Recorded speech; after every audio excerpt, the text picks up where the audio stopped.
अस्सलामु अलैकुम।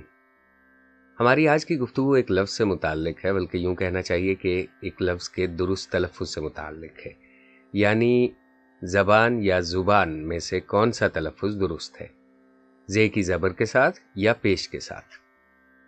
इस सवाल का सादा जवाब तो ये है कि दोनों तलफ़्फ़ुज़ ठीक हैं, लेकिन थोड़ा तफसील में जाकर देखें तो मालूम होता है कि अहले इल्म का एक गिरोह ये ख्याल रखता है कि ज़बान ज़बर के साथ, ज़े की ज़बर के साथ जीभ के मानी में है। यानी जानवरों के मुंह में जो गोश्त का एक लोथड़ा पाया जाता है जिसकी मदद से वो खुराक को निगलते हैं और बोलते हैं, जबकि ज़े की पेश के साथ ज़ुबान से मुराद बोली या भाषा है, अल्फाज और मानी का वो निज़ाम जिसे काम में लाकर इंसान आपस में बातचीत करते हैं। दिलचस्प बात यह है कि उलमाए लुगत के एक और गुरोह की राय इसके बिल्कुल बरक्स है। यानी वो लोग ज़बान से मुराद बोली या भाषा लेते हैं और ज़ुबान से मुराद जीभ।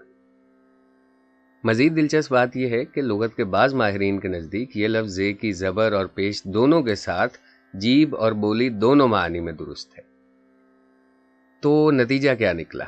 नतीजा ये है कि ये तमाम लोग जिनकी आरा का हमने जिक्र किया है, चूँकि अहले इल्म हैं और ज़बान या ज़ुबान के सिलसिले में मोतबर और मुस्तनद समझे जाते हैं, इसलिए हम बड़े एतमाद से ये कह सकते हैं कि ये लफ्ज़ ज़े की ज़बर और पेश दोनों के साथ दोनों मानी में दुरुस्त है।